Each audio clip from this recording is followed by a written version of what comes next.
Fox Television Center in Los Angeles. This is the Fox 11 10 o'clock news. It should be unthinkable, falling victim to the crime of sexual abuse on board a cruise ship. But it does happen, and some of the victims say the cruise lines are not doing enough about it. Phil Schuman has our Fox 11 investigation. At age 15, it was the trip he'd always dreamed about, adventure at sea, a cruise to Alaska. But this teenager's dream was shattered.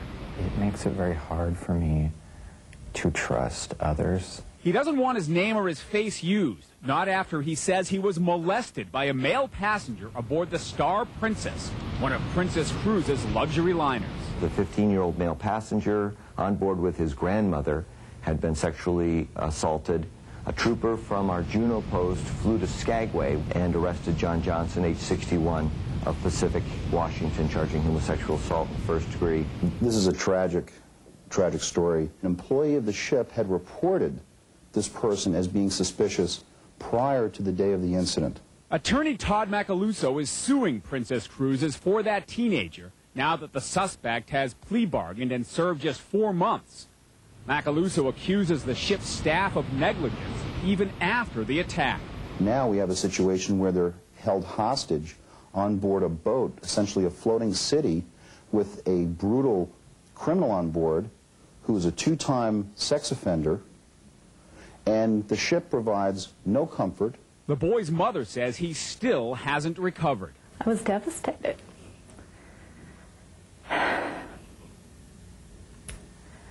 My son went on this trip, very excited, and he came back a different child. You know, I don't know how to help him. I don't know how to make it better for him. Princess Cruises' corporate offices are in this Valencia office building. We repeatedly asked for an on-camera interview about this story, and the company's answer was no. We got just a short written statement, Princess saying, quote, "This is an incident that took place between 2 passengers and did not involve Princess, but in fact, we fully cooperated with authorities."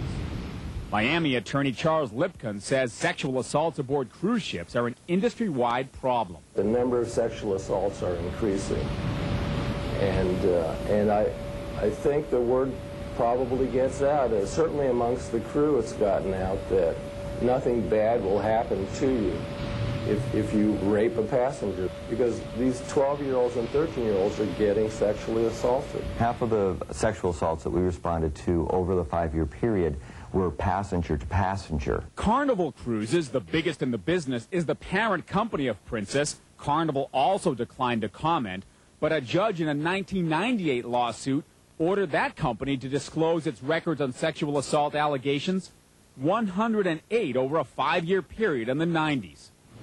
Other documents obtained by Fox 11 show Royal Caribbean Cruises, the next largest company, logged 173 sexual assault allegations between 1998 and 2002.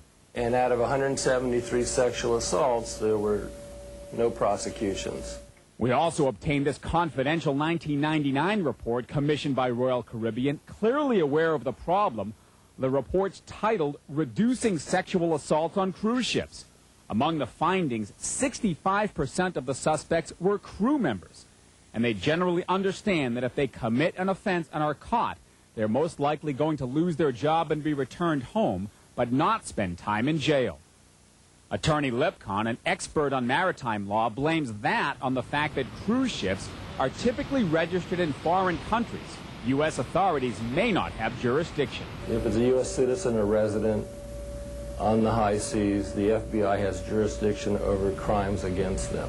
If the vessel's flying the flag of Panama or Liberia or the Bahamas, then when you get on that ship, you're no longer in the United States, you're in Liberia, and the law is not looking out for them. I think it's just the nature of the cruise ship that certain predators are going to take advantage of that situation. There's no screening process.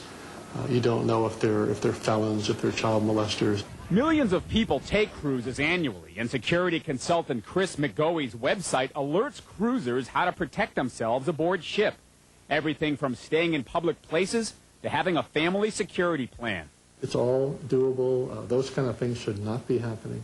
And Michael Cry, president of a cruise industry lobbying group, insists that passengers should feel safe and secure. You're approximately 100 times safer than in virtually any community in the United States on board a cruise ship.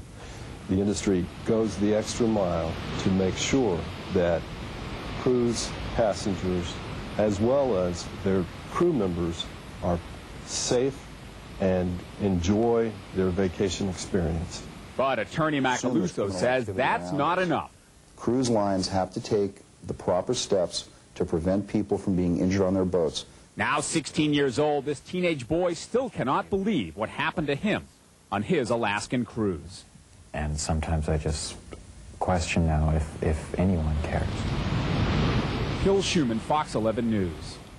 If you're taking a cruise, security experts have these tips for you. Keep your guard up. Set curfews for your children and don't leave them unsupervised. Stay in public places and always lock your cabin door.